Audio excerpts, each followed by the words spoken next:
Je leur ai parlé de toi. Je leur ai dit que tu es vivant. Les sceaux ont été ouverts pour que Christ devienne vivant parmi son peuple. Maintenant, Père, viens. Viens, Père, pour confirmer ta parole. Pour confirmer ta parole. En guérissant les malades. En détruisant les puissances sataniques. Alléluia. Alléluia. Alléluia. Alléluia. Alléluia. Dominer Franck. Dominer. Na pesa yo clé. Na pesa yo clé. Ozo dominer. Na zo sala si oyo. Na yebona kosala. Na ye. Alléluia. Alléluia. Alléluia. Abo benga bino bando. Alléluia. Benga bino bando. Alléluia. Bando. Alléluia. Bando kia Yesu. Bando kia motivité.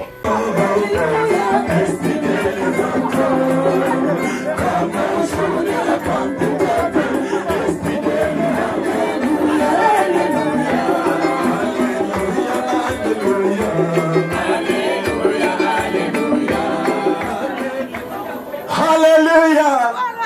Seigneur. Mes amis, voulez-vous qu'il agisse comme au jour de la Pentecôte? Voulez-vous qu'il te guérisse? Alléluia. Amen.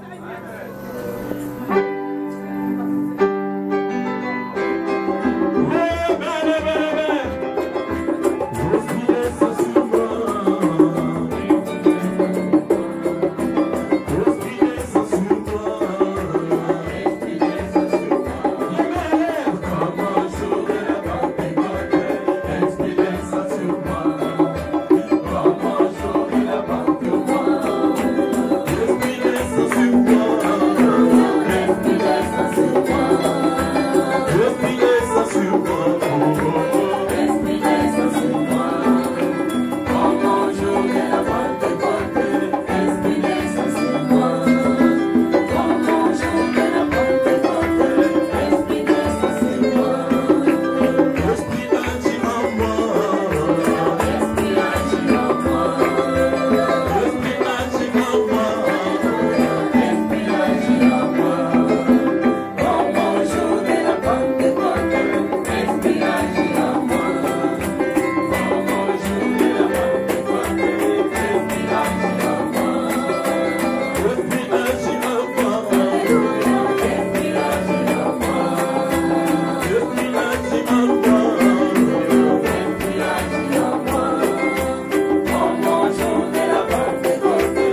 Ramènera l'Église à la porte de la Pentecôte. L'Église sera ramenée à la Pentecôte.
Sécurisez-moi. Alléluia. Sécurisez-moi. Alléluia. Sécurisez-moi. Alléluia. Sécurisez. Sécurisez. Alléluia. Sécurisez. Sécurisez. Alléluia. Oh Jésus. Alléluia. Alléluia. Pour la sécurité. Alléluia. Alléluia. Chasse au nom de Jésus-Christ. Qu'elle soit sous ta sécurité, Père. Alléluia. Remplis-la encore de ton Alléluia. esprit. Alléluia. Qu'elle soit sous service. Alléluia. Laisse entrer tes mains. Alléluia. Au nom de Jésus-Christ. Alléluia. Amen. Merci Seigneur. Merci. Merci Seigneur. Merci. Merci. Merci. Merci. Zala sage. Merci. Merci. Zala sage. Merci. Zala sage. Merci. Zala sage. Merci. Alléluia. Alléluia. Je crois que vous croyez dans les dons spirituels. Amen. Est-ce que vous les aimez? Amen. Dans la prédication L'âge de la Odyssée au paragraphe 7, Frère Branham dit, si quelqu'un essaye de les déshonorer, il le déshonorera. Amen. Si quelqu'un essaye de déshonorer les dons de Dieu, Dieu va le déshonorer. Amen. Nous remercions le Seigneur pour ce qu'il dit et ce qu'il accomplit. Aimez ces dons, ne les critiquez pas, soutenez-le. Je vais travailler avec eux et par sa grâce, le Seigneur les amènera à la perfection. Amen. Bien. Nous avons des visiteurs. Amen. Oui. Ah, que Dieu bénisse notre CV. Amen. Il s'appelle, c'est le frère Jean. Oui. Il vient de Hollande.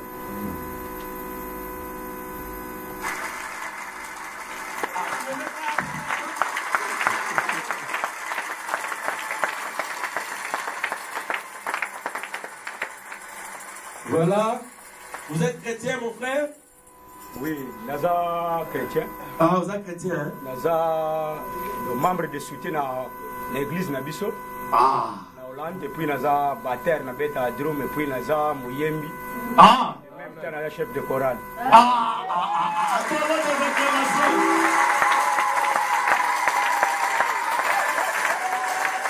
C'est un serviteur de Dieu. Bon, problème est que ceux qui veulent, Céline va nous chanter quelque chose là. Hein? Amen. Comme ça, on va sentir la voix hollandaise. Ah, merci, Papa Jean. Donc, tu soutiens l'église là-bas. La sœur? Marthe. Ah, c'est la sœur Marthe de Hollande. Oui, pasteur. Ah, lève-toi, ma sœur, que Dieu te bénisse. Amen.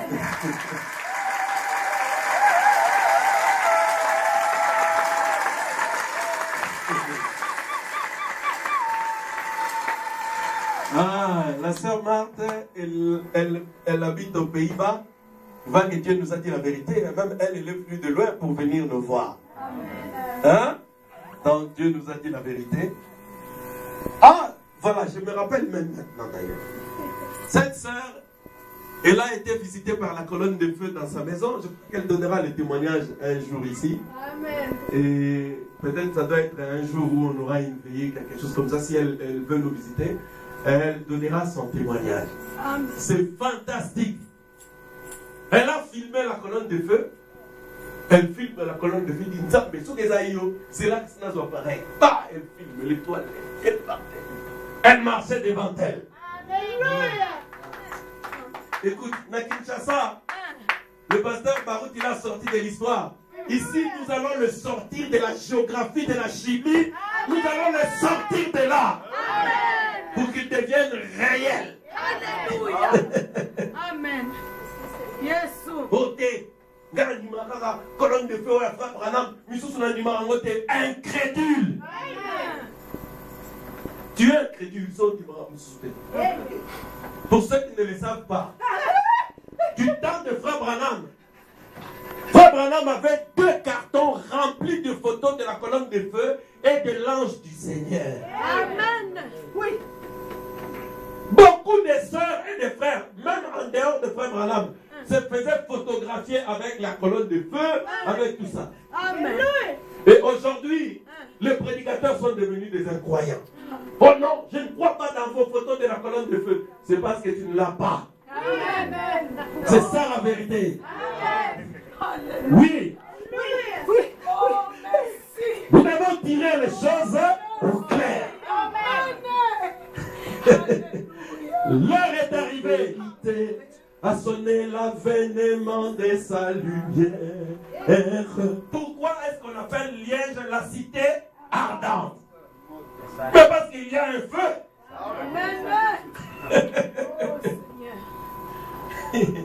Liège, qui n'est certes point la moindre des villes de Belgique ou de l'Europe. Car de toi est sortie la colonne de feu. Amen. Qui bénira les enfants de Dieu dans ce pays, dans ce continent. Amen. Frère, donc ce message-là, il vient vraiment du Seigneur. Et je pense, comme le Seigneur me le dit, je dois être sage. Dieu Tout-Puissant, Père éternel, Dieu d'amour, c'est toi qui es la colonne de tes Seigneur Jésus. Père, nous voici maintenant, au l'éternel Dieu Père, arrivé à un moment précieux, Seigneur Jésus, un moment de l'écoute de la parole, Seigneur Jésus. Car sans la parole, l'éternel des Pères, personne ne peut, au l'éternel Père, se mettre devant toi, Seigneur Jésus. Parce que c'est la parole qui est en train de nous raboter afin que nous puissions être lisses, propres, afin que nous puissions nous mettre devant toi, Seigneur Jésus. Tu es le Dieu d'amour, tu es le Dieu incomparable, Seigneur Jésus, Papa. Nous t'appelons encore, ô l'éternel Dieu Père. Tu t'es manifesté, l'éternel Dieu Père, par l'onction de la parole. Oh Seigneur Jésus, Papa. Manifeste encore, Seigneur Jésus-Christ, Père, en ces temps, l'éternel Papa. Nous voulons, ô l'éternel Dieu Père, de tout ce que nous allons faire, que ta présence puisse être là, Seigneur Jésus, Papa. Assistez l'éternel Dieu Père, le prédicateur, Seigneur Jésus. Écarte-lui, ô l'éternel Dieu Père, de la scène, afin qu'il puisse t'appeler, pour qu'il puisse descendre et parler à ce peuple, Seigneur Jésus-Christ, Papa. Afin que tu puisses marquer la différence, car c'est la différence, Seigneur Papa, qui fait la chose, Seigneur Jésus-Christ, Papa. Maintenant, l'éternel Dieu Père, nous ne voulons pas adorer Dieu dans l'histoire, Seigneur Jésus. À quoi servirait d'adorer un Dieu qui était avec Moïse et que ce Dieu ne se manifestait pas aujourd'hui comme il était avec Moïse? Père, nous voulons sortir Dieu dans l'histoire. Comme elle a dit le pasteur, nous voulons faire sortir Dieu dans la géographie, dans la mathématique. Seigneur Jésus, Papa, descends, Seigneur, et ouais ta parole, ô l'éternel Dieu Père, et ouais toute notre histoire, Seigneur Jésus Père, car toi tu es là, Seigneur Jésus Papa, tu nous as promis que tu seras là jusqu'à la fin de toute consommation de ces temps, l'éternel Papa. La fin est là, Seigneur Jésus. Père, nous voulons encore, car Satan s'est déchaîné avec toute son armée, l'éternel Dieu Père, et que toi aussi, l'éternel Papa, tu ne vas pas rester là où tu es, Seigneur Jésus Papa, car oh l'éternel Dieu Père, toi tu avais dit que tu ne verras pas ton épouse être touchée, l'éternel Père. Bientôt, l'éternel Dieu Père, nous serons touchés, l'éternel Dieu Père. Descends maintenant et manifeste ta puissance, l'éternel Dieu Père. Car c'est avec cette puissance, l'éternel Père, que nous allons nous envoler, l'éternel Dieu. Oh Seigneur Jésus-Christ, Papa, descends, l'éternel Papa, et comble tout et chacun de nous, l'éternel Papa. Remplis-nous par ta présence dans les noms précieux et glorieux de notre Seigneur Jésus-Christ. Amen. Amen. Amen.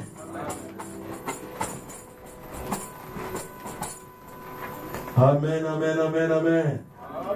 À l'ouest, le soleil se couche. Il y a un secret entre Dieu et l'ouest. Vous savez, la manne et l'arche de l'alliance se trouvaient à l'ouest du temple. Pourquoi seulement l'ouest? Parce que l'est, c'était la porte par laquelle les gens rentraient dans le temple. Jésus, la parole, il était d'abord venu à l'est. Selon Ésaïe 2:3, de Sion sortira la parole et de Jérusalem sortira ma loi. Mais à l'ouest, il y avait la manne il y avait les tables de la loi. Il y avait la verge d'Aaron. C'était dans les saints des saints, au-delà du rideau. C'est à l'ouest que la parole a été totalement révélée. Au pays du coucher du soleil, c'était là, aux États-Unis.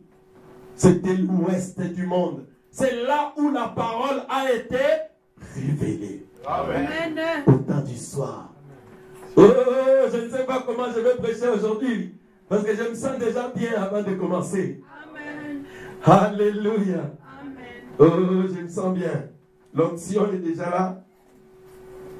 Le Seigneur va m'aider pour parler toujours de l'âge des Smyrne.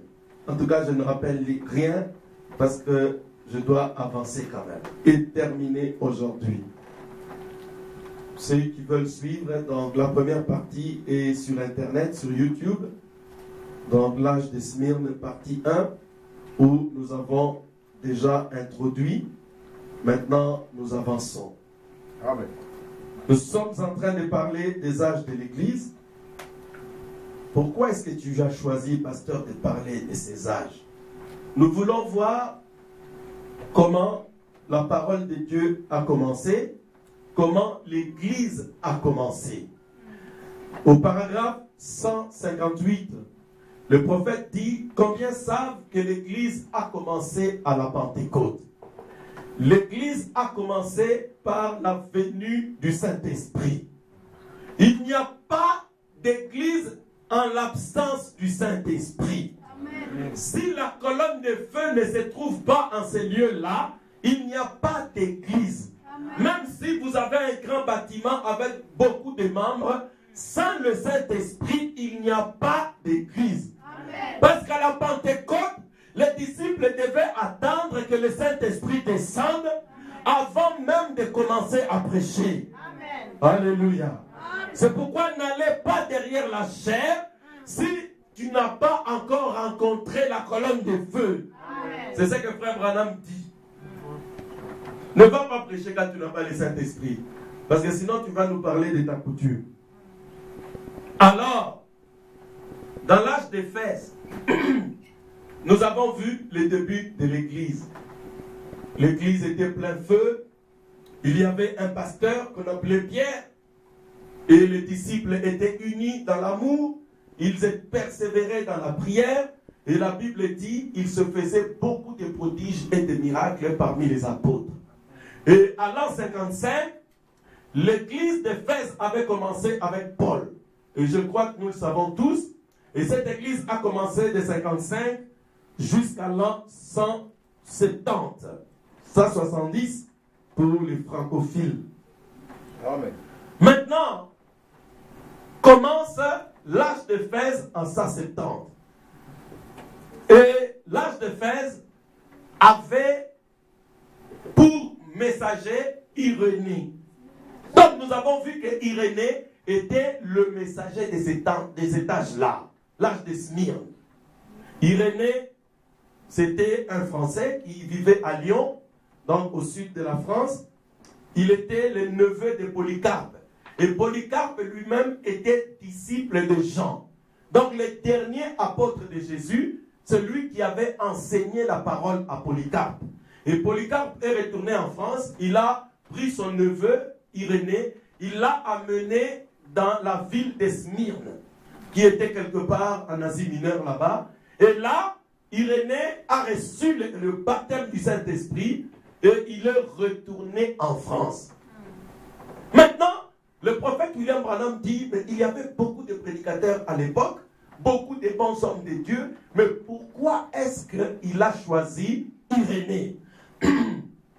Au paragraphe 7, dans l'âge de Smyrne, le prophète dit il a choisi Irénée parce que Irénée, contrairement à tous les autres, à beaucoup de prédicateurs de son temps, qui commençaient déjà à subir l'influence de l'église romaine. Il croyait qu'il y avait 3 personnes en Dieu, il croyait dans plusieurs divinités. Irénée savait se lever avec les Écritures pour leur dire Dieu est unique. Il n'y a pas trois dieux, il n'y a qu'un seul Dieu. Père de tous, en tous et avec tous. Frère Branham dit, la première raison pour laquelle il a été choisi, parce que Irénée ne voulait pas faire partie de ces organisations pour rester uniquement avec les Écritures. Quelqu'un qui est messager de Dieu ou prédicateur, nous allons reconnaître qu'il est un prédicateur. 1. Parce qu'il est influencé par l'Esprit de Dieu. 2. Parce qu'il reste fidèle aux Écritures. Lise de la vallée, ne l'oubliez jamais. Parce que le Seigneur va nous bénir beaucoup. Le Seigneur va opérer des prodiges, des miracles. Les gens vont jeter des béquilles, des cannes. Les gens seront guéris des maladies incurables. Les gens seront délivrés. Il y aura de puissants miracles dans ce ministère. Amen. Il y en a déjà, mais il continuera grandissant. Mais nous devons rester humbles et avec la parole de Dieu. C'est la seule chance pour nous de courir et d'arriver jusqu'au but. Est-ce que vous êtes avec moi? Amen. Voilà.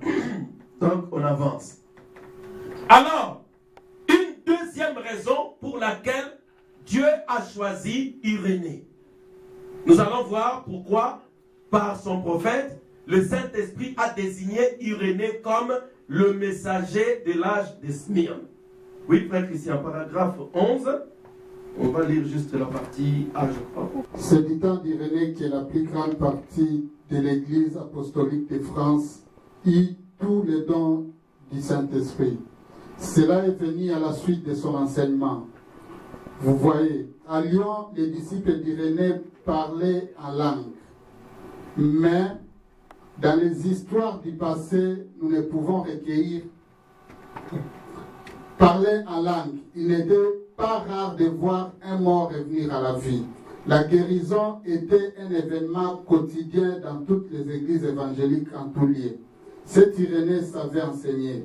Les miracles étaient fréquents. En fait, il y avait toujours dans ces églises l'une ou l'autre de ces manifestations miraculeuses de la présence de Dieu, soit par des visions ou des interruptions des lois naturelles ou par des miracles, pour rappeler aux chrétiens évangéliques de ces jours qu'ils étaient parmi ses disciples bien-aimés. Frère Branham dit il a choisi Irénée, 1. Parce que Irénée savait enseigner que Jésus-Christ est le seul, l'unique et le véritable Dieu. 2. Irénée savait enseigner. Donc Irénée était un bon enseignant. Église, vous pouvez répondre à cette question. Pourquoi Frère Branham dit que Irénée était un bon enseignant? Parce que quoi?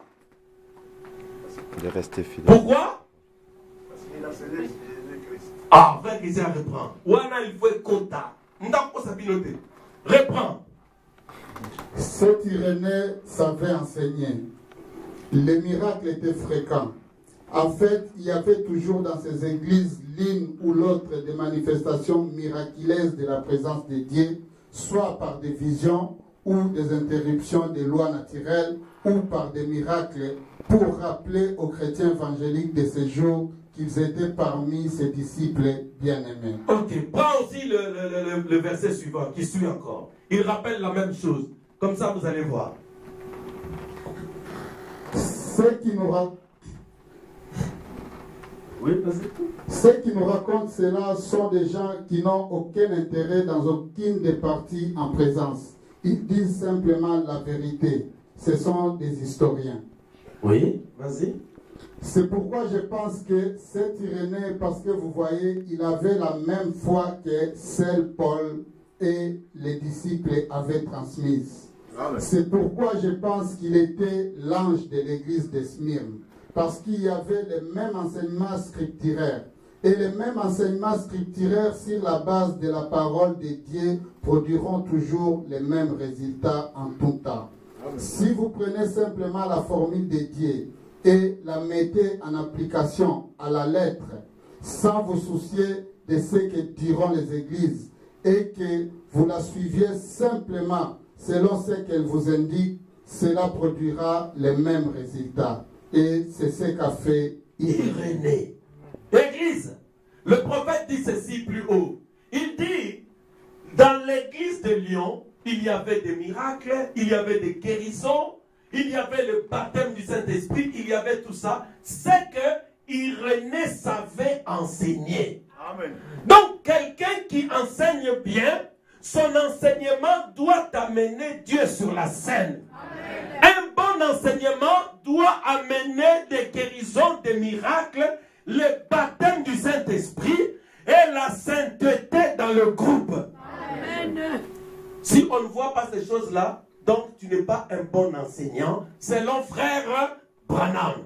Amen. Il dit Irénée savait enseigner.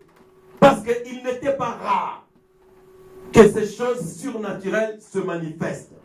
Et au paragraphe 14, toujours dans l'As de Smyrne, frère Branham donne un conseil. Il dit, si vous prenez la parole de Dieu, comme Paul l'a enseigné, et vous restez sur la ligne de la parole, à la lettre, sans se soucier de ce que les autres églises vont dire, alors tu auras aussi des résultats. Amen. Un enseignant qui veut rester avec la parole, sans se soucier de ce que les gens vont dire. Amen. Oh non, ils adorent les anges. Oh, ils adorent ceci. Non, tu ne te soucieras pas. Je continuerai à prêcher Hébreux chapitre 1. Les anges ne sont-ils pas des esprits au service de ceux qui doivent hériter du salut? Amen. La Bible dit, ils campent autour de ceux qui craignent Dieu. Amen. Amen. Et ils les arrachent au danger. Amen. Nous n'adorons pas les anges. Mais les anges ont le droit d'être là où se trouve leur maître qui est le Saint-Esprit. Amen.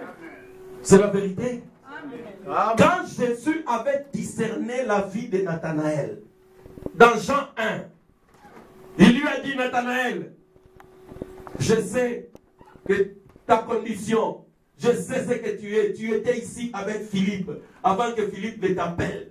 Nathanaël lui a dit, ah Rabbi, tu es le roi d'Israël. Tu dois être le Messie. Amen. Jésus lui dit, Nathanaël, parce que j'ai discerné des choses qui sont dans ton cœur, tu crois que je suis le Fils de l'homme? Je suis le Saint-Esprit? En vérité, Nathanaël, tu verras de plus grandes choses que ça. C'est quoi les plus grandes choses? Le ciel sera ouvert, les anges vont monter et descendre. Voilà ce que Jésus avait dit. Donc, dans une église où les anges montent et descendent, Jésus a dit c'est des plus grandes choses. Si vous ne savez pas pourquoi les anges doivent être là, lisez les prophètes. Frère Branham dit, Dieu est omnipotent par les moyens des anges qu'il poste partout. Il leur donne des ordres pour faire des choses en faveur des saints. Amen. Alléluia. Amen. Ce sont nos collègues de service. Amen. Et dans Apocalypse, Jean allait adorer un ange. L'ange lui a dit, ne m'adore pas, adore Jésus. Amen. Car le témoignage de Jésus, c'est l'esprit de la prophétie. Amen. Le seul lieu d'adoration, c'est Jésus-Christ. Lui seul est digne d'être adoré. Amen. Nous n'adorerons pas des anges, mais nous adorerons le Dieu du ciel. Amen. Son nom est Jésus-Christ. Il est le Tout-Puissant. Est-ce que vous le croyez? Irénée enseignait ces choses-là. Et c'est pourquoi les surnaturels pouvaient venir et confirmer son enseignement. Amen. Ordre de l'Église, paragraphe, ordre de l'Église 58. De 58, paragraphe 11. Frère, pourquoi ça veut se le sauter? Amen. Vous dites, moi je ne laisse rien aux pentecôtistes. Moi je ne laisse rien. Quand Moïse est sorti de l'Égypte, Moïse avait son bâton. Il jette le bâton, donc il jette le message de l'heure. Jambres et Jambres, ils viennent aussi avec leurs petites chansons des dénominations, leurs petits versets des dénominations. Moïse ordonne à son serpent, avale-moi toutes ces choses-là. Les pentecôtistes, ils aiment bien prier. Amen. Les pentecôtistes, ils aiment quoi? La prière. Avale-moi la prière. Amen. Ils veulent quoi? Les pentecôtistes, ils savent soutenir leur église. Ah bon? Mais c'est bien de soutenir l'église. Avale-moi ça. Amen. Ça s'est retransformé en bâton.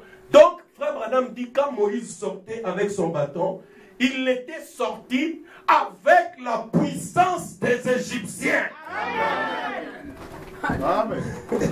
Les Égyptiens étaient dépouillés. Aujourd'hui, on a tout repris aux pentecôtistes. On leur a repris la parole. On leur a repris la prière. On leur a repris l'onction. Amen. Yes. Maintenant, toi, dans ce message, le temps qu'il y a un pentecôtiste, jamais. Nous avons la parole. Quand tu as la plénitude de la parole te dira que tu dois être un homme ou une femme de prière. Amen. La parole te dira que tu dois être rempli du Saint-Esprit. La parole te dira qu'il faut des miracles et des signes. Amen. La parole te dira que tu dois soutenir ton église par des dîmes et par des offrandes. Amen. Et lors de les pentecôtistes, ils ont escroquerie. On laisse les histoires d'escroquer les brebis. Non, ça on ne veut pas. Nous voulons rester uniquement avec ce que la parole de Dieu dit. Est-ce que vous êtes avec moi? Ah. J'avais reçu une sœur. Un jour, il est venu dans mon église. Ah. Il était aussi parti dans une autre église du message. Bon, je ne dis pas le nom. Et puis il vient. Oh. Il dit, mais Yoube, tu es aussi une église du message. Mais c'est toi, c'est différent. J'ai dit, pourquoi? Il dit, mais toi, vous priez beaucoup. J'ai dit, mais on vous a dit que dans le message, on ne prie pas beaucoup. Les gens vous ont menti. Frère Branham, c'était un véritable homme de prière. Amen. Il jeûnait, il faisait des jeûnes pour faire ses services de discernement. Église, c'est pourquoi j'ai pris une résolution. Non, je ne le dirai pas au diable. Ah oui, ils ont moins secret. Nous allons le coincer dans la prière. Amen. Il ne va pas s'enfuir. Oui, nous serons là à genoux. L'église sera accessible à quiconque veut prier maintenant. Amen. Venez prier Dieu, même si vous êtes seul, priez le Seigneur. Amen. Amen. Nous allons assiéger le trône. Et Satan va lâcher le Fils et le Fils de Dieu. Amen. Amen. Oui? On devait lire quelque chose? L'ordre de l'Église 58. L'ordre de l'Église 58. Écoutez. Je crois que l'Écriture enseigne que les dons et les appels sont sans repentance. Que quand nous naissons dans ce monde, nous y sommes envoyés dans un but qui est le but de Dieu.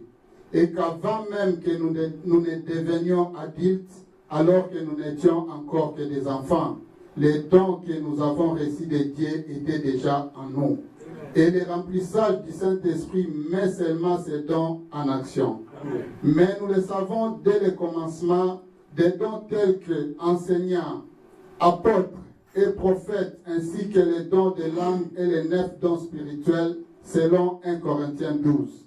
Maintenant, nous croyons que ces dons opèrent aujourd'hui et qu'ils devraient être dans chaque église locale.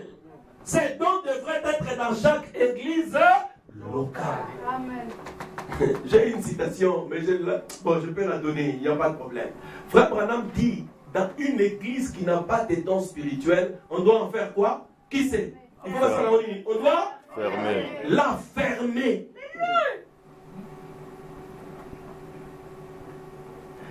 Vous voyez, si aujourd'hui le Seigneur fait le recensement, combien d'églises on va fermer?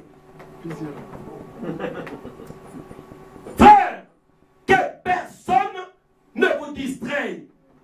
Nous resterons avec ce que William Branham dit, avec cette Bible dit à la lettre. Et nous saurons le même résultat. Le résultat, c'est quoi? C'est que les gens seront remplis du Saint-Esprit. Le résultat, c'est quoi? C'est que les sœurs et les frères deviendront des saintes personnes de Jésus-Christ. Ils adoreront l'unique et le véritable Dieu. Ils seront remplis de l'Esprit et le des signes, des miracles et des prodiges. Amen. Amen. Attends, je veux bien garder ma clé que le Seigneur me donne. Personne ne veut prendre ça sous la peau. Je mets ça là-bas. Amen. Frère, personne ne me la reprendra. Je prie seulement que le Seigneur m'accorde la force et la santé. Amen. Parce que ma vie, je l'ai donnée au Seigneur. Pour le bien, le bonheur des fils et des filles de Dieu. Pour leur guérison, leur délivrance et leur salut. Amen. C'est ça mon job. C'est ça mon boulot. Amen. Bien mes frères et sœurs. Alors, nous avons aussi vu que le mot Smyrne, c'est-à-dire Smyrne signifie amertume. On ne va plus lire ça aujourd'hui parce qu'on avait déjà lu au paragraphe 97. Smyrne signifie amertume, bololo. Frère Branham dit le mot Smyrne, cela rappelle le mot myrrhe, qui est un aromate qu'on applique à des gens qui meurent. Et cela évoque ou rappelle le fait qu'à Smyrne, les gens devaient être persécutés et mis à mort. C'est ça que la Bible dit. Je connais ta tribulation, je connais tes souffrances. Beaucoup parmi vous seront envoyés en prison.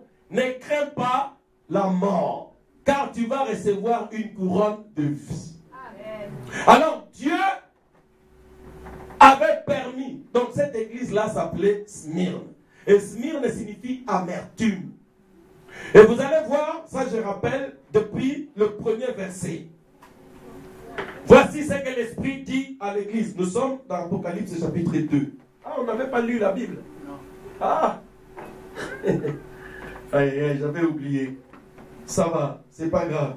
C'était Apocalypse chapitre 2. Donc du verset, non, on doit lire ça, s'il vous plaît. Souffrez, je vais être vraiment rapide. Voici ce que dit les premiers et les derniers. Celui qui était mort et qui est revenu à la vie. Je connais ton affliction et ta pauvreté, bien que tu sois riche. Et les calomnies de la part de ceux qui se disent juifs et ne le sont pas, mais qui sont une synagogue de Satan. Ne crains pas ce que tu vas souffrir. Voici, le diable jettera quelques-uns d'entre vous en prison, afin que vous soyez éprouvés, et vous aurez une tribulation de 10 jours. Sois fidèle jusqu'à la mort, et je te donnerai la couronne de vie.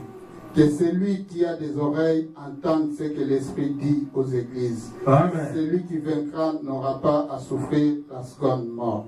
Amen. Amen. Maintenant, nous cherchons à savoir ce que signifie ce passage-là. Parce que c'est écrit en code. Dieu avait donné le message à l'ange de Smyrne.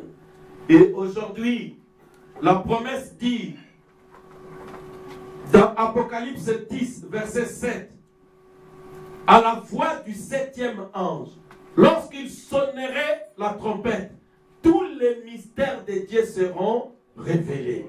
Et Frère Branham dit que les 7 âges de l'Église, c'était aussi des mystères qui étaient contenus dans les sceaux.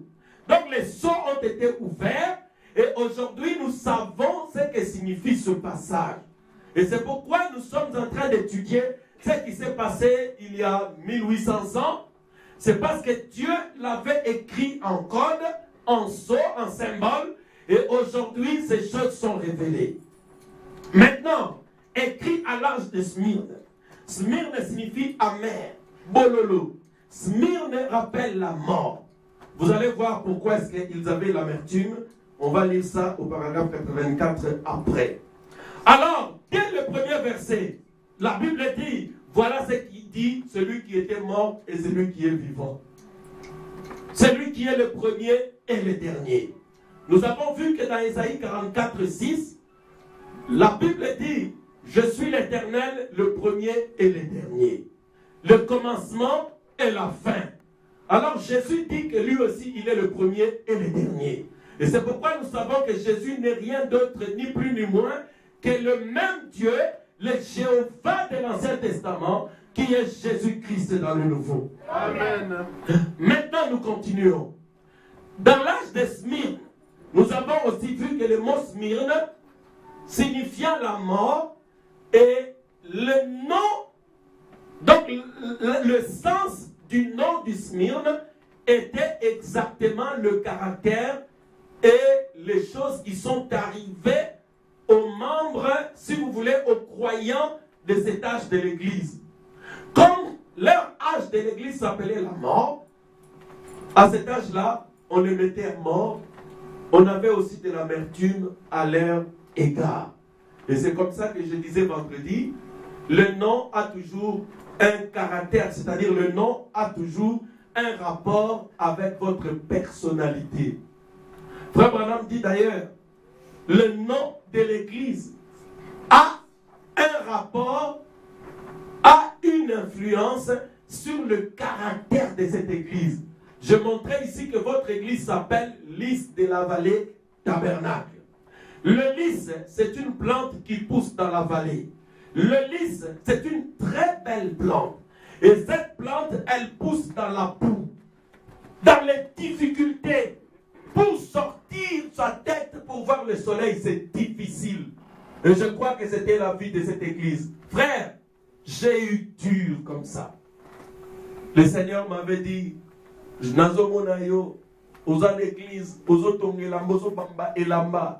cela signifie que tu vas passer beaucoup de difficultés, de souffrances. Tu seras tourmenté, embêté là-bas. Mais moi, l'Éternel, je hisse un drapeau. Tu auras la victoire. J'ai attendu 4 ou 5 années pour être, par la grâce du Seigneur, faire une petite église comme je l'ai aujourd'hui. Combattu de partout. Mais le Seigneur m'avait promis la victoire. Pourquoi? Parce que le lys de la vallée, c'est une plante qui pousse dans la difficulté. Liège est une vallée. Je vous ai dit que Liège était une vallée. Il y avait vers la citadelle là-bas une montagne et vers le Jupy là-bas une montagne. Et au milieu, il y a la Meuse. Et Liège est une vallée. Et le lys, c'est une plante qui pousse dans la vallée. Regardez où se trouve votre église. Votre église se trouve dans une vallée, à côté d'une rivière, d'une fleuve. Nous sommes le lys. Et le lys, c'est aussi une plante qui a l'opium. Dans le lys, on sort l'opium. L'opium, c'est une espèce de drogue que l'on prend pour t'endormir, pour calmer tes douleurs. C'est un anabolisant aussi. On l'utilise pour calmer les douleurs de la vie. Si la vie est difficile pour toi, tu as des problèmes et des souffrances, tu viens dans l'Lys de la vallée, on va t'injecter l'opium du Saint-Esprit. Quand le Saint-Esprit entre dans l'homme, les douleurs ne te feront plus rien. Les souffrances de la vie ne te feront plus rien. Parce que tu deviens ivre du Saint-Esprit, tu marches vers l'enlèvement et tu t'attends à ton Dieu. Le lys, c'est aussi une fleur où les abeilles se posent pour prendre les pollens et aller mettre des pollens sur les autres fleurs pour la fécondation. Donc lys de la vallée, c'est un lieu où les gens viennent et viendront chercher l'onction, chercher la vie, chercher les choses pour répandre le feu partout.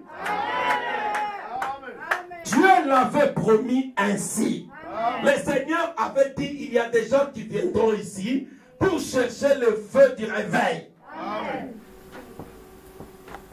Lys de la vallée. Voilà le sens, la signification de votre église. C'est ce que le prophète dit. Amen. Si votre église s'appelle Mampasi Tabernacle, donc ça sera toujours difficile. Bien, on va continuer. Maintenant, nous arrivons au paragraphe 84. Vous allez comprendre quelle vie, quelle souffrance avaient connu les gens en ce moment-là. Voilà, 84. On avance. C'est l'introduction. Smyrne signifie amertume et vient du mot myre. La première église, l'église d'Éphèse, avait perdu son premier amour. Elle avait commencé à laisser croître en elle une racine d'amertume parce que dans cette église, l'église principale, la plus grande partie des gens, la majorité comme toujours, s'acharnaient contre l'autorité du Saint-Esprit dans l'Église. Et ils voulaient diriger eux-mêmes. Ils voulaient établir une prêtrise. Ils voulaient agir comme le peuple d'Israël dans l'Ancien Testament. Ils voulaient des prêtres. Avant leur conversion, ils avaient des prêtres de Jupiter, de Vénus, etc. Ils voulaient apporter avec eux la même chose afin de mettre en avant ce même genre d'hommes. Ce n'est rien d'autre que du paganisme. Ce paganisme avait des prêtres et des choses comme cela. Mais c'était quelque chose d'étranger à l'Église du Dieu vivant. Christ est notre prêtre, notre souverain sacrificateur. Nous avons un souverain sacrificateur et aussi une table à laquelle nous mangeons. Église, regarde ce qui s'est passé. Amertume. Pourquoi cette église s'appelait Amertume, Smyrne? C'est parce qu'en ce moment-là, les gens qui avaient l'influence du paganisme de Rome, ils commençaient à avoir de l'amertume, de la haine à l'égard des personnes qui étaient remplies du Saint-Esprit. C'est ça qu'on lira plus tard. Ils étaient des Nicolaïtes. C'est ça que nous avons vu. Pourquoi des Nicolaïtes? Parce qu'ils s'opposaient au Saint-Esprit. Ils voulaient écarter le Saint-Esprit de l'Église pour mettre à la place des prêtres. Église, nous avons vu que l'esprit Nicolaïte, c'est un esprit qui s'oppose toujours au Saint-Esprit. Il s'oppose à l'opération de l'esprit dans l'Église. Je ne lirai plus ça, on a déjà lu ça plusieurs fois, même dans l'âge d'Éphèse, au paragraphe 155 jusqu'à 168. Donc, à Smyrne, les chrétiens commencèrent à être persécutés par des personnes qui n'aiment pas le Saint-Esprit.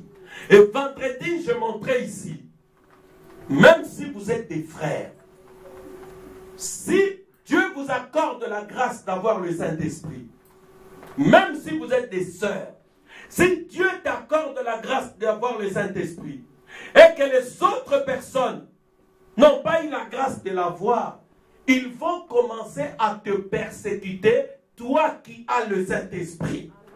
Frère Branham dit que Joseph avait 12 frères, mais les 10 frères de Joseph ne l'aimaient pas. Pourquoi? Parce que Joseph voyait des visions. Parce que Joseph avait la colonne de feu. Parce que Joseph voyait des songes. Parce que Joseph avait reçu la robe arc-en-ciel, qui est le type du baptême du Saint-Esprit. Et ses frères commençaient à avoir de la haine à son égard, jusqu'à le jeter dans la fosse pour le tuer. Et à Smyrne, le même esprit était rentré dans les chrétiens charnels. Comme ils n'avaient pas le Saint-Esprit, comme ils n'avaient pas les dons, comme ils n'avaient pas la puissance, comme ils n'avaient pas de miracles, ils ont commencé à persécuter les frères et les sœurs de cet âge de l'église-là. C'est pourquoi Dieu a dit dans Apocalypse 2, 7, 8, je connais ta tribulation, je connais tes souffrances. Vous voyez pourquoi ils ont souffert? Ils ont souffert parce qu'ils avaient le Saint-Esprit. Ils ont souffert parce qu'ils avaient le surnaturel. C'était la cause de la souffrance de Joseph. Bien, on avance. Maintenant, paragraphe 113, on commence. Il se plaignait. Toujours âge de Smyrne. Hein. Maintenant, on parle de ces chrétiens, les choses qui leur est arrivées. Ils se plaignaient, oui. Ils se plaignaient, ils étaient misérables. On leur avait pris tout ce qu'ils avaient. Ils avaient construit une petite église. Non, 112 d'abord, non? Tu as dit 100... Le 112 d'abord, commence par 112. Et puis, il à 113, oui. Maintenant, il faut que je fasse attention, sinon... Prenons maintenant le verset 9, la persécution. Je connais ta tribulation et ta pauvreté, mais tu es riche. Il parle à l'église maintenant, à la véritable église, pas aux autres, à ceux qui haïssaient les œuvres des Nicolaïtes, voilà. Et l'outrage de ceux qui se disent être juifs. et ils ne le sont pas, mais ils sont la synagogue de Satan. Ils se plaignaient, ils étaient misérables. On leur avait pris tout ce qu'ils avaient. Ils avaient construit une petite église comme celle-ci. Et comme ils n'étaient qu'un petit groupe, on les avait expulsés. La grande église les avait étouffés. On les avait expulsés. On les maltraitait. Oui, continue, frère Christian.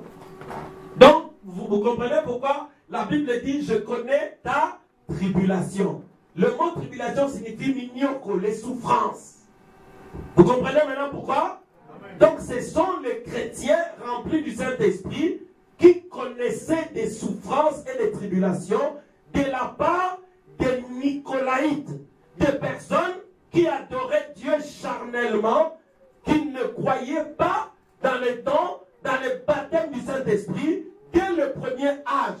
Le nicolaïsme qui était une œuvre, à l'âge de Smyrne, le nicolaïsme commençait à prendre le pouvoir. On continue. Je connais ta tribulation, je connais tes tourments et tout le reste, mais vous serez fait riches au travers de ces tribulations. Chaque fois qu'une persécution tombe sur l'Église, cela la fortifie. L'Église est toujours fortifiée par la tribulation. Je connais ta tribulation, mais tu es riche. Pourquoi? Tu as tenu bon pour moi.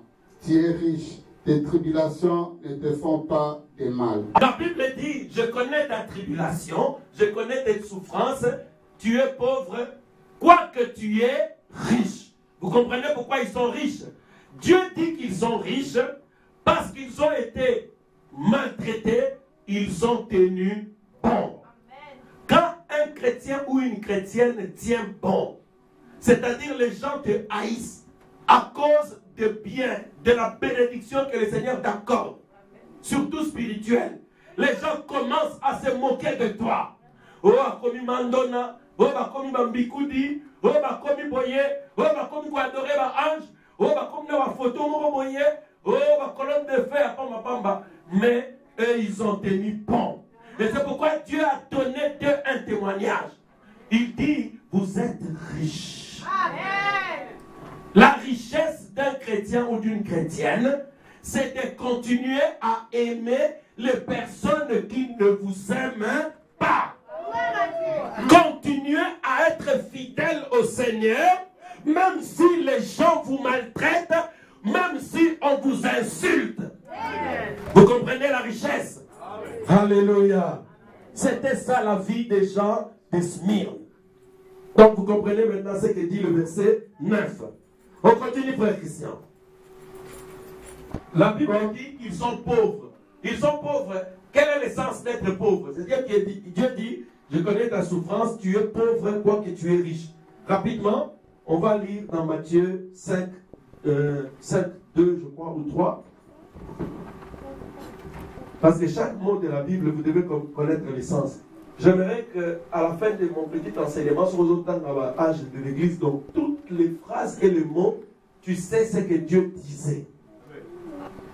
C'est caché aux sages et aux intelligents, mais cela a été révélé à l'épouse.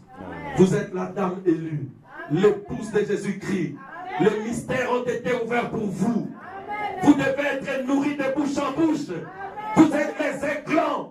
Les autres petits animaux, ils boivent le lait. Si vous voyez les chiots, moi, je bois ça à ma belle.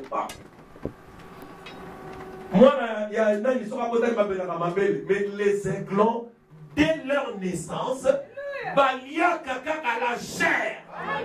La chair du Fils de l'homme. C'est le message de votre temps. La parole ointe pour l'air. Il y a la chair. Jésus a dit, si tu ne manges de ma chair et de mon sang, tu n'as pas la vie éternelle en toi. Bisotolia à la chair du Fils de l'homme. Est-ce que Bisotolia à la chair de Jésus-Christ? C'est la parole révélée. C'est ça le message du temps de la fin. C'est la chair du Fils de l'homme. Bon appétit. Merci. On avance. Aimez les pauvres en esprit, car le royaume des cieux est à eux. Amen. Vous voyez? Dans Apocalypse 2, Dieu dit, je connais tes souffrances. Tu es pauvre, quoique tu es riche. Nous avons dit que tu es pauvre. Beaucoup de gens ont dit que tu es pauvreté. Ah, parce qu'il y a un esprit à mon avis, pas si dans les dénominations. L'esprit de pauvreté. Esprit wana. Donc je crois que c'est l'esprit qui souffre. Dès dimanche, pauvreté, au nom de Jésus. Mais Dieu dit de nous que nous sommes pauvres.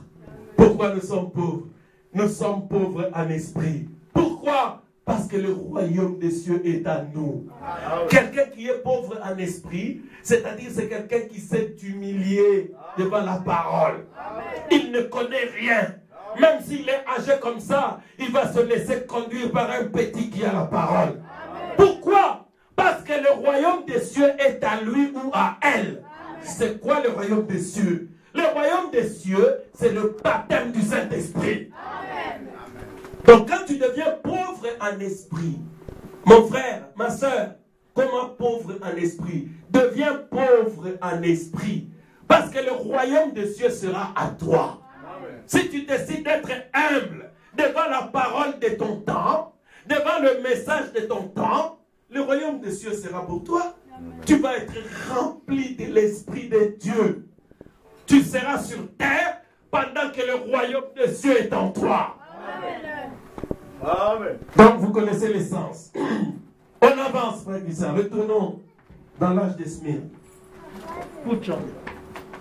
Comme vous pouvez le voir maintenant, les Nicolaïtes se sont fait une synagogue. La Bible nous le dit ici, l'avez-vous remarqué au verset 9. Mais ils sont la synagogue de Satan. Et oui, la véritable église a été mise à la porte. Les Nicolaïtes ont pris les décis et ont expulsé ceux qui avaient le Saint-Esprit. Amen. Vous voyez ce que les Nicolaïtes ont fait? Ils ont chassé ceux qui avaient quoi? C'est pourquoi aujourd'hui, quand tu vois un prédicateur ou un homme ou une femme, même s'il dit qu'il est dans le message, s'il n'aime pas quelqu'un qui est rempli du Saint-Esprit, fais attention. Il y a le même esprit qui était dans l'âge de Smyrne et sur lui. Il va commencer à t'expulser. Il y a des prédicateurs qui ne peuvent pas parfois m'inviter. Ils ont peur. Pourquoi? Parce qu'ils n'aiment pas le Saint-Esprit. Bon, en réalité, ce n'est pas qu'ils n'aiment pas.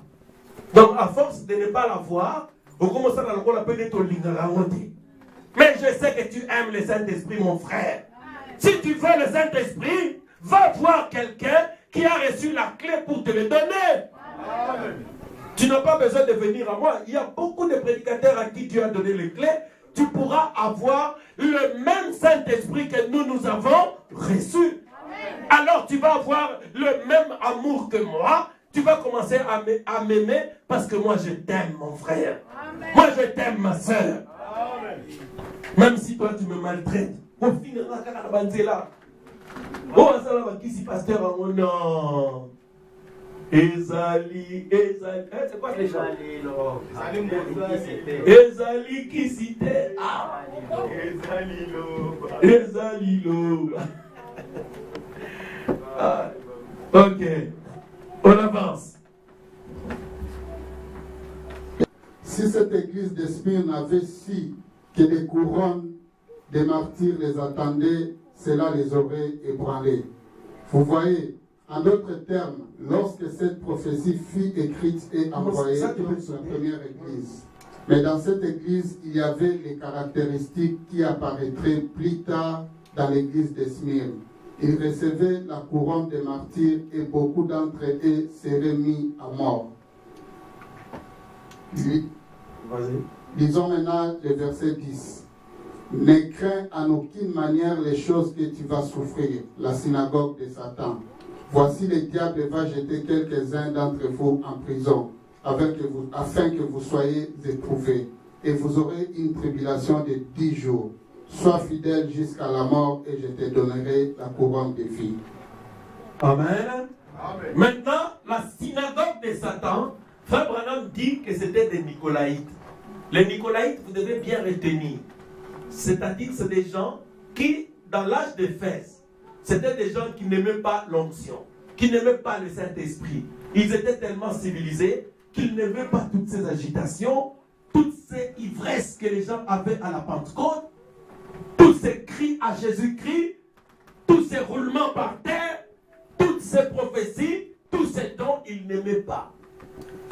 Maintenant, souvenez-vous que dans le premier sceau, cet esprit antichrist, c'est ce qui a amené le nicolaïsme. L'esprit antichrist, il est venu dans l'église au nom de la parole. Parce que la Bible dit, il était sur un cheval blanc. Nous sommes dans Apocalypse 6, le premier et le deuxième verset. Le cheval blanc, comme Jésus-Christ était assis sur un cheval blanc, mais dans Apocalypse 19. Dans le premier sceau, au paragraphe 399 jusqu'à 405, Frère Branham dit que le cheval blanc était le type de la parole. C'est-à-dire, le diable est entré dans l'église au nom de la parole pour combattre le Saint-Esprit, enlever l'ordre que Dieu avait mis pour y mettre la prêtrise lévitique et païenne romaine dans l'église. C'est ça la tactique du diable. Frère Branham dit dans l'âge d'Éphèse que Dieu avait donné pour les églises un pasteur qui conduit l'église. Le diable, lui, n'aimait pas ça. Pour le diable, on doit mettre un certain prêtre. Le prêtre lui-même, il a un chef qui est à Rome. Maintenant, c'est lui qui donne des ordres pour donner des versets de la Bible qu'on doit lire. Alors, tout devient contrôlé. Vous n'avez pas le droit de prêcher librement ce que vous voyez dans la Bible ou dans les brochures. Et c'est pourquoi vendredi, liste de la vallée, nous avons décidé que nous devons être libres pour prêcher tout ce que Dieu a dit dans la Bible et tout ce que le prophète messager de ce temps a enseigné. Amen. Le prophète dit, nous devons le suivre à la lettre et nous aurons des résultats.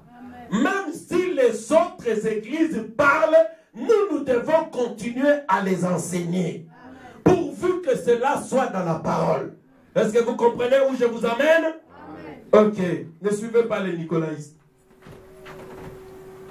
Maintenant, on continue. Avez-vous remarqué comment il a appelé ceux qui feraient cela, cette synagogue de Satan? C'est paragraphe 121. Oui. Ok, on est au paragraphe 121. On va terminer. Je suis à la fin. Cette synagogue de Satan, ce sont les Nicolaïtes. Nous le savons, n'est-ce pas? C'était une organisation, une prêtrise qui était en train de s'établir et qui ferait souffrir ces gens. Mais ceux-ci devaient être fidèles à l'évangile jusqu'à la mort. Amen. Avez-vous observé ce qui se dit dans une cérémonie de mariage? Non, ça tu peux sauter. Donc, Frère Branham dit, ceux qui chassaient et maltraitaient les chrétiens dans l'âge de Smyrne, c'était les Nicolaïtes. C'était ces gens-là, poussés par l'Antichrist. L'Antichrist n'aime pas Christ. Christ, c'est l'onction. Christ, c'est le Saint-Esprit. Christ, c'est Dieu se manifestant dans son peuple. Quelqu'un qui n'aime pas cela, il a l'esprit nicolaïte. Il s'oppose à la vérité. Aujourd'hui, personne ne peut voir Jésus dans la chair comme ça. Jésus a dit, le monde ne me verra pas. Et si vous voyez l'indication sous la Bible, Louis II, ce monde-là, ce ne sont pas le monde comme ça, le monde des affaires ou les bars. Frère Branham dit le monde, c'est les systèmes des églises du monde. Les églises du monde ne verront plus Jésus. Mais Jésus a dit, vous me verrez. Parce que je serai où? Je serai en vous. Et je serai avec vous. En vous comme qui? Comme le Saint-Esprit. Avec vous comme qui? L'ange du Seigneur. La colonne de feu. C'est ça la promesse.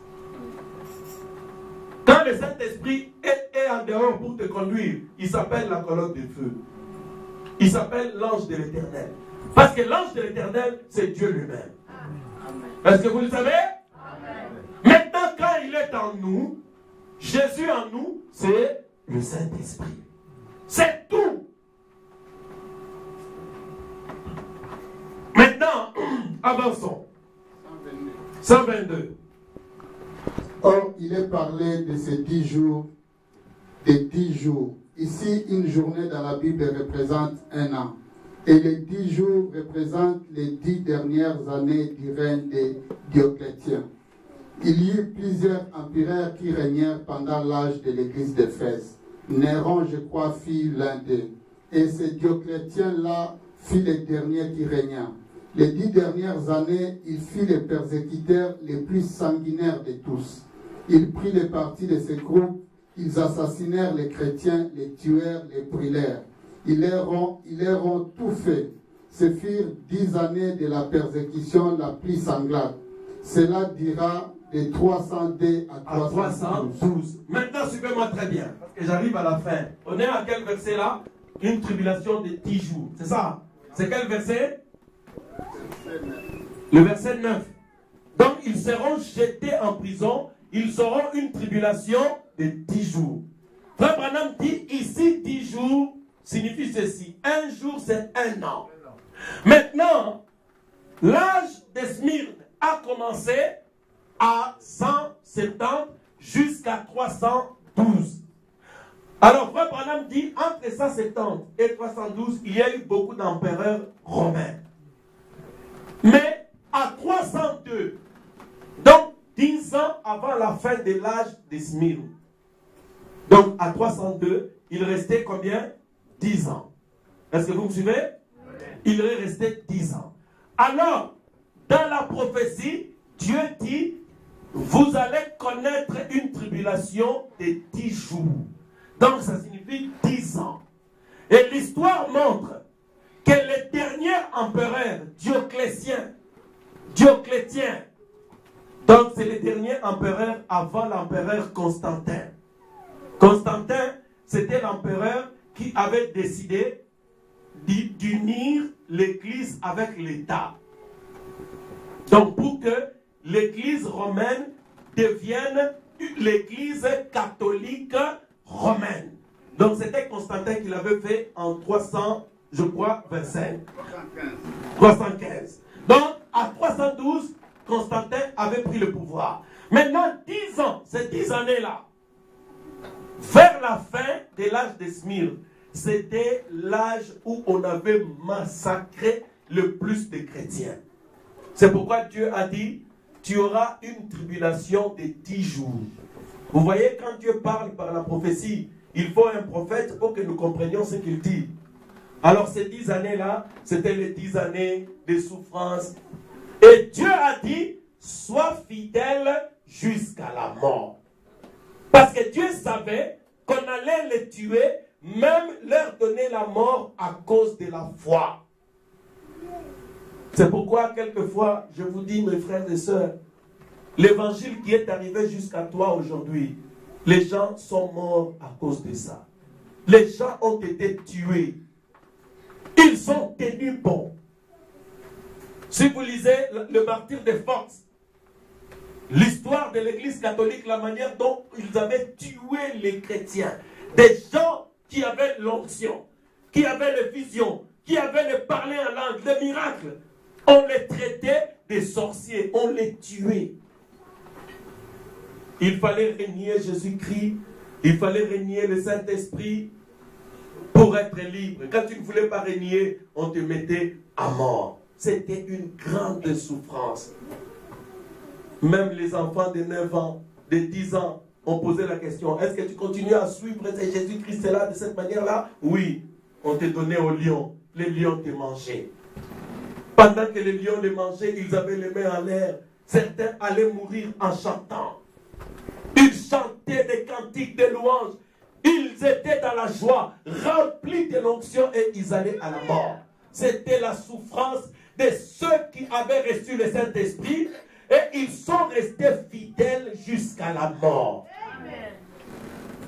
Frère, ma soeur, mais toi, à cause d'une petite facture de 500 €, tu fuis même l'église, on ne te voit pas. Une petite épreuve comme ça, tu deviens froide. Un petit truc comme ça, tu deviens froid. Mais regarde, Et ils ont même souffert jusqu'à la mort. C'est pourquoi dans Apocalypse 12, il est écrit, ils l'ont vaincu à cause du sang de l'agneau et à cause de la parole de leur témoignage. Ils n'ont pas aimé la vie jusqu'à craindre la mort. Ils ont aimé la parole de Dieu plus que leur propre vie. C'était la vie des chrétiens d'autrefois. Ils ont aimé tellement la parole qu'ils ont même accepté la mort. Aujourd'hui, Dieu te demande simplement d'accepter une mort sociale. Que les gens se moquent de toi parce que tu ne te maquilles plus. Que les gens se moquent de toi parce que tu ne mets plus de bijoux, de chaînettes, de pantalons. Mais toi, tu ne peux pas tenir.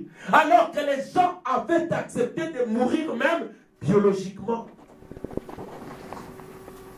C'est pourquoi hier, à 15h, nous prions ici. Dieu nous a donné une prophétie par la sœur Henriette. Le Seigneur dit, nous devons mourir, crucifier cette chair. Les chrétiens de la Bible avaient accepté de mourir même totalement. Mais toi, Dieu te demande simplement de mourir dans le péché, dans les choses du monde. Amen. Sinon, tu n'es même pas digne d'être avec nous ici. Amen. Oui. Alléluia. Irénée n'avait pas une grande église. Si vous allez à Lyon, vous allez voir les archives. Son église ne comptait pas plus de 40 personnes. Mais c'était des gens remplis du Saint-Esprit. Qui aimaient Jésus-Christ plus que l'argent. Mon frère, ma soeur, nous devons retourner à la Pentecôte. C'est de cette manière-là qu'on aime Dieu. Jésus a dit, celui qui aime sa femme et ses enfants plus que moi, il n'est pas digne de moi. C'est la vérité. Vous aimez vos enfants, votre femme, vos maris, vous les aimez plus que Jésus-Christ. Vous aimez vos maisons plus que le travail du Seigneur. Vous n'êtes pas digne de Dieu. Honte à vous. Vous devez avoir honte de vous. Qui devez-vous aimer plus? C'est vos enfants ou c'est Jésus-Christ? Mais pourquoi êtes-vous en train de négliger le travail du Seigneur? C'était ça la vie des apôtres au commencement. Dieu a dit, vous êtes riches. Pourquoi? Parce que vous avez tenu bon.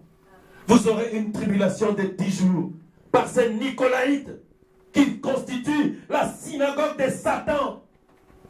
Mais les mêmes esprits vont nous tourmenter encore aujourd'hui parce qu'ils se moquent de nous. On insulte votre église. On parle en mal de vous. Mais au paragraphe 56, Frère Branham dit, vous devez être capable de les aimer. Sinon, votre expérience est fausse. Amen. Ah, moi, quand je rencontre les pasteurs qui m'insultent, ils ne sont pas vraiment Yambi Babo. Amen. Yambi est vraiment des mots. Parce que je sais que de toute manière, mais toi, c'est toi qui as des problèmes. Moi, je t'aime. Frère, Dieu vous demande d'aimer même les gens qui ne vous aiment pas.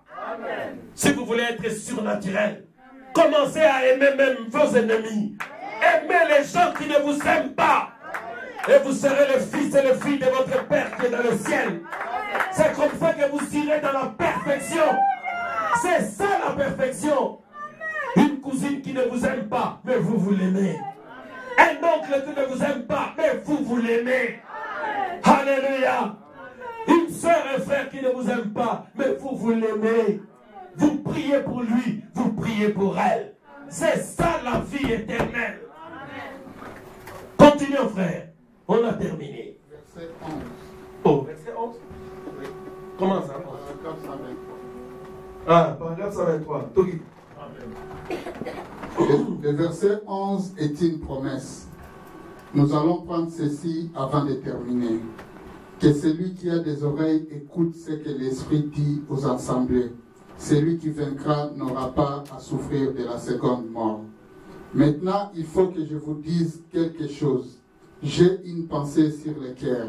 Si je ne le dis pas, je suis un hypocrite. Je voudrais vous faire remarquer quelque chose ici dans ce passage.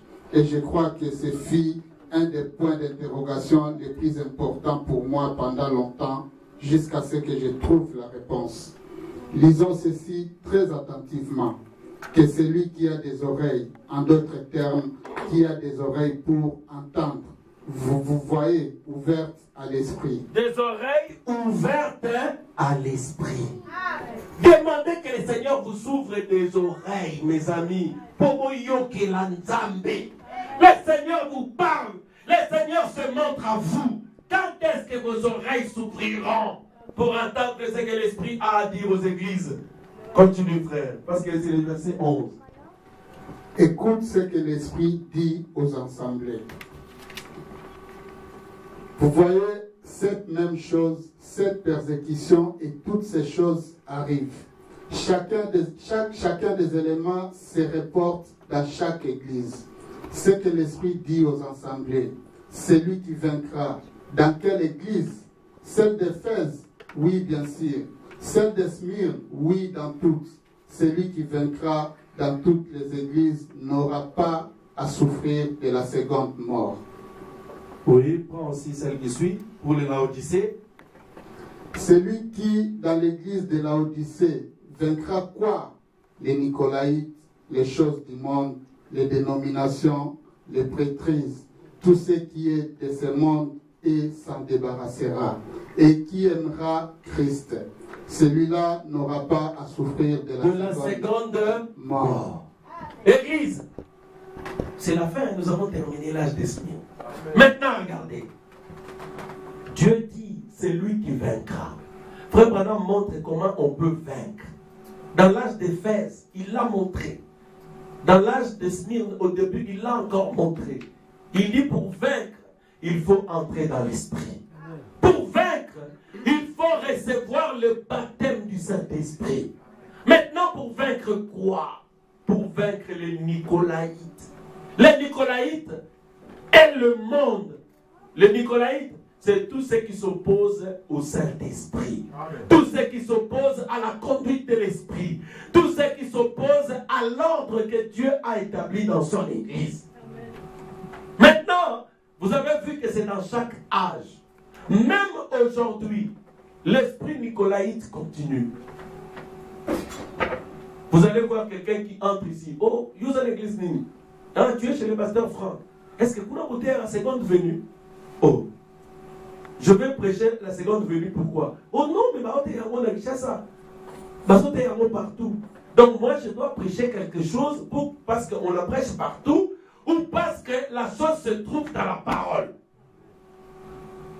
L'esprit nicolaïsme. Tu vois quelqu'un qui veut choisir une église, il demande, est-ce que on prêche la seconde venue ici? C'est pas ce que Frère Branham dit pour choisir une église. Frère Branham dit pour choisir une église, il faut d'abord prier. Amen. Et tu pries le Seigneur et tu fréquentes l'église. Alors le prophète donne un conseil. Il dit, si je veux choisir une église pour y amener ma famille, je la voudrais fondamentaliste, de plein évangile. C'est-à-dire, dans cette église, il doit y avoir la parole et la confirmation de la parole. Amen. Le baptême du Saint-Esprit. Amen. Paragraphe 128. Pour conclure, parce que nous arrivons au verset 11. Celui qui vaincra n'aura pas à souffrir de la seconde mort. Le mot mort veut dire séparation. Si nous sommes séparés de Dieu dans les péchés, nous sommes déjà morts. C'est la Bible qui le dit. Nous sommes éloignés de Dieu, nous sommes retranchés, nous sommes morts dans les péchés et les transgressions. Nous sommes étrangers à Dieu et à son royaume. Mais lorsque nous recevons Dieu et que nous avons la vie éternelle, alors nous sommes ses enfants et une partie de lui. Amen. Vous voyez la mort dont la Bible parle. Si tu peux vaincre le Nicolaïte, Frère Branham dit tu vaincre, au vaincre Nicolaïte, au vaincre les dénominations, au vaincre le monde. Vous avez vaincu les dénominations. Amen. Vous avez réussi à vaincre les Nicolaïtes. Amen. Maintenant, Dieu vous demande de vaincre le monde et partir. Amen. Pèlerin, quelle heure est-il? Il faut vaincre le monde. Amen. Il faut vaincre l'impudicité. Il faut vaincre la mondanité. Amen.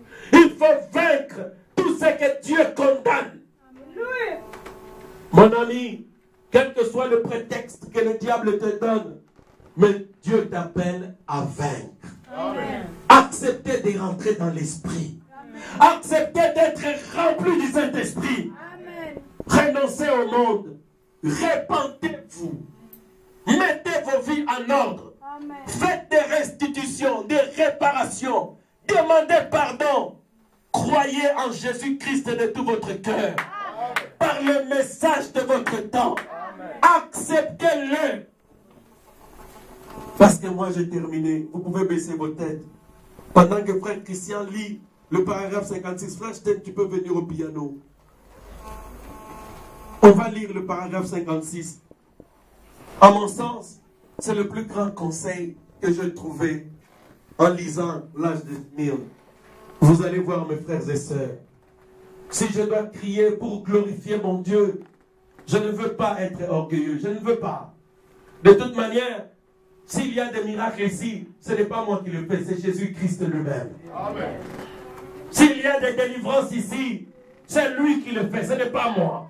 S'il y a des messages, je ne les donne pas. C'est le Saint-Esprit qui les donne. C'est le Saint-Esprit qui utilise les gens ici. Amen. Je ne suis qu'un instrument que Dieu utilise.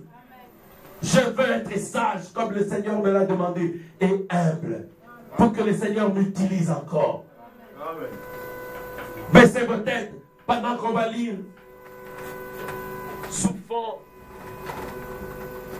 de croix seulement. Paragraphe 56. Écoutez attentivement le conseil que Dieu donne. Parce que vous avez vaincu les Nicolaïtes. Les gens se sont moqués de vous. Les gens ont voulu vous décourager pour ne pas suivre la colonne de feu. Pour ne pas suivre toutes ces choses alors que Frère Branham en parle. Mais vous avez tenu bon. Vous êtes resté fidèle au message. Vous êtes resté fidèle à la parole, à la Bible, à Jésus-Christ, au Saint-Esprit, à l'ange de l'Éternel, au messager de l'Alliance. Oui, frère Christian.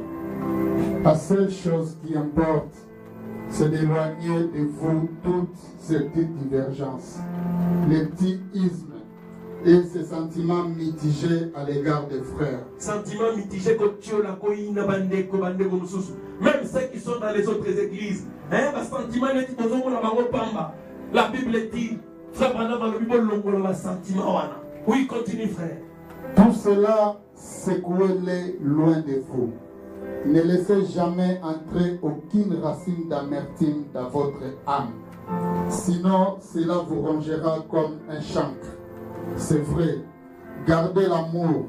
Qu'importe que les gens vous haïssent, aimez-les quand même. Si vous n'y arrivez pas, c'est que vous n'êtes pas encore scellé. Il y a encore des choses branlantes en vous.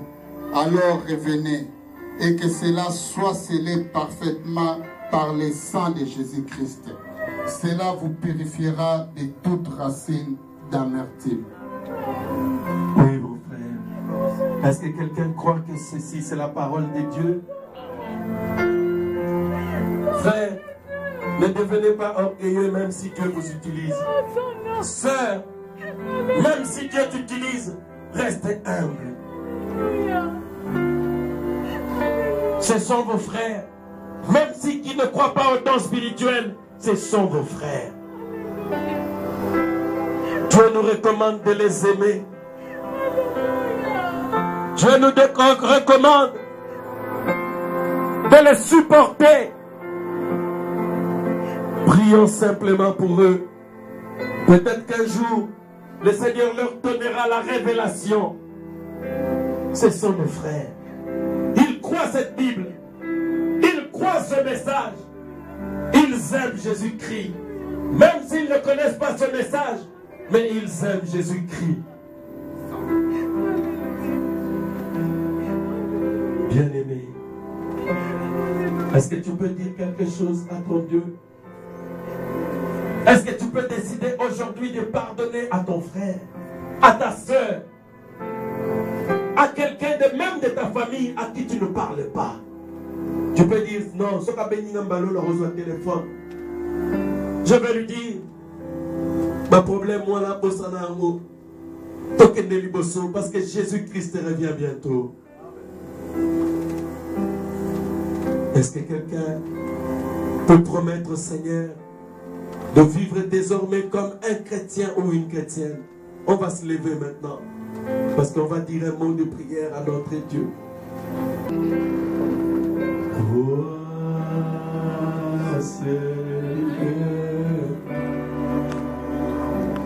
Oui, Seigneur.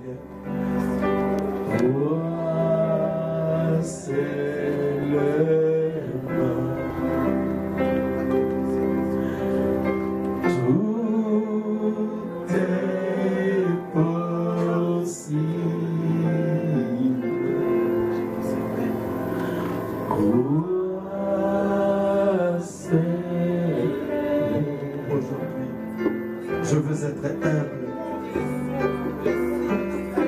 Je vais aimer mes frères. Je ne veux pas les dénigrer. Je ne veux pas un amour de façade, mais un véritable amour. Parce qu'un homme ne peut avoir que ce que Dieu lui a donné du ciel. Pardonne ceux qui nous persécutent. Pardonne ceux qui nous insultent. Pardonne ceux qui nous maltraitent. Ce sont nos frères. Donne-moi d'être humble pour rester et demeurer dans la victoire. Au nom de Jésus-Christ.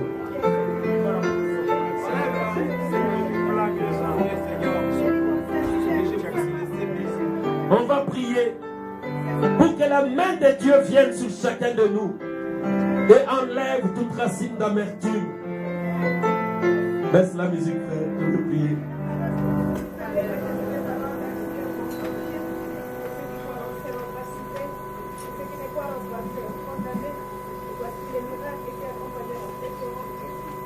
Dieu Tout-Puissant,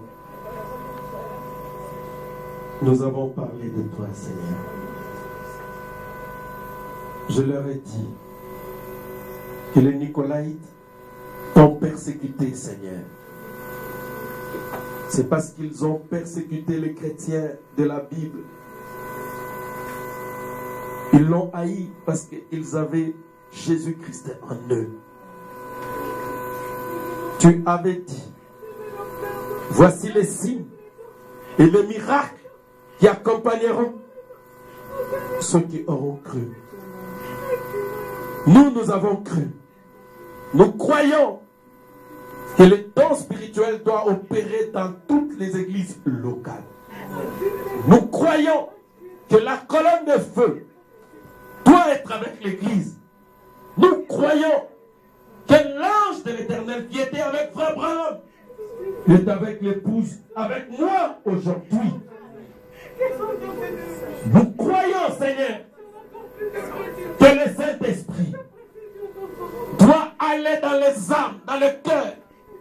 Nous croyons que Jésus-Christ est le véritable, l'unique Dieu qui doit être adoré, servi. Nous croyons toutes ces choses. Nous croyons la Bible. C'est pourquoi, Père, je pose mes mains sur les frères et les sœurs au nom de Jésus-Christ. J'ordonne à tous les esprits de haine, d'orgueil, de quitter les frères et les sœurs, de quitter l'église au nom de Jésus-Christ. Que la puissance du Saint-Esprit, que la puissance du Saint-Esprit descende maintenant. Que la puissance du Saint-Esprit descende pour délivrer les frères, pour délivrer les sœurs, pour délivrer les frères, pour délivrer les sœurs. Que ton feu puisse brûler les péchés, la racine d'amertume dans le cœur, afin que la personne de Christ entre dans le cœur. Au nom de Jésus-Christ, au nom de Jésus-Christ, qu'il reçoive quelque chose de toi aujourd'hui, que nul ne sorte d'ici comme il est rentré.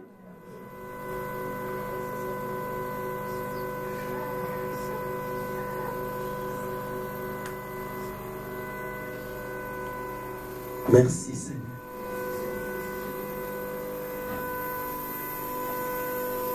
Seigneur, je pose ma main sur Rabbi et je le réclame, Père. Au nom de Jésus-Christ, je le sécurise.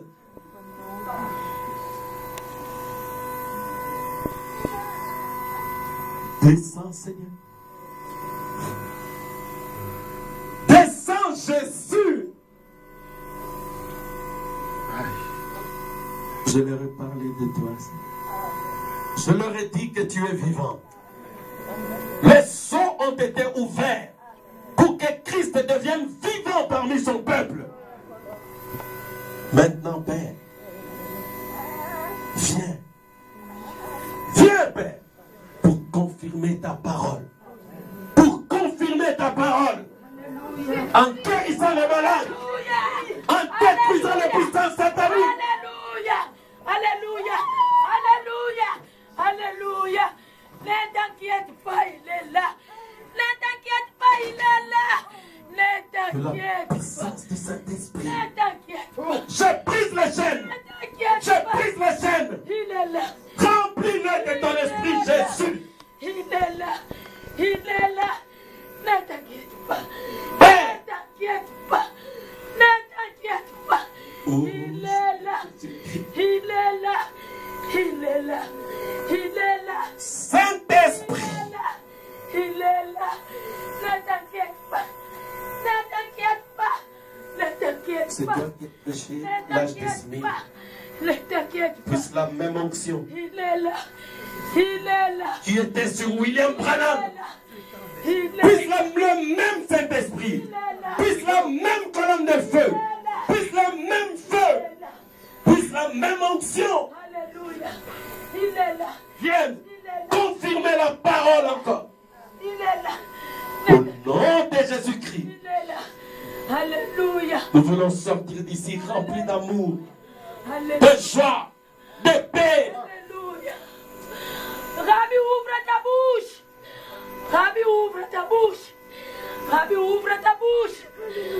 Rabbi, ouvre ta bouche. Alléluia.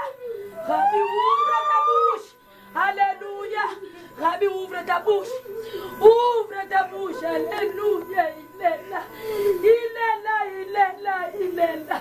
Ouvre ta bouche, Rabbi. Ouvre ta bouche, Rabbi. Il est là. Il est là. Il est là. Il est là. Il est là.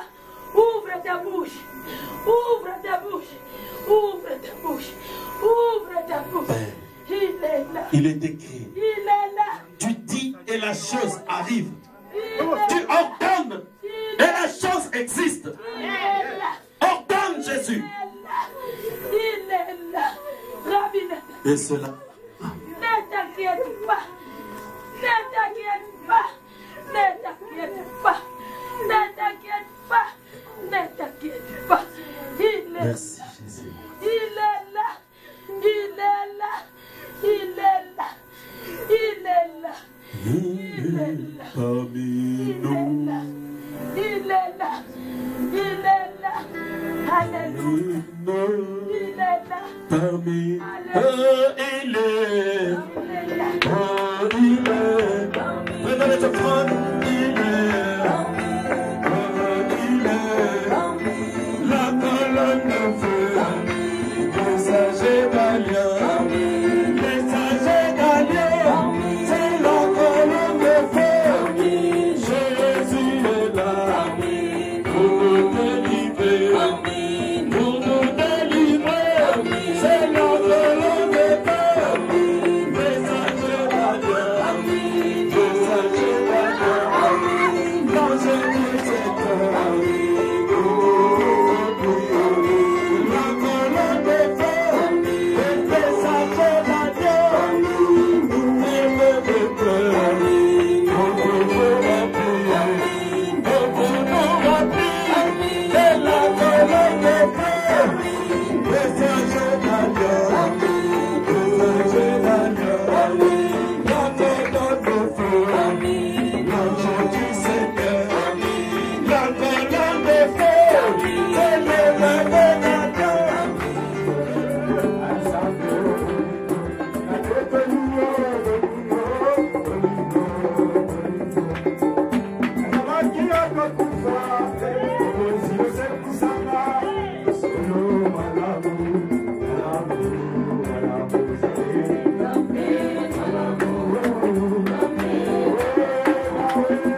Okitisaka moto motumbilo Obanguna yayo basi wanasoni Onyata satana mongomba na Golgotha Omapinga yayo masala nilonga Okitisaka moto motumbilo Obanguna yayo basi wanasoni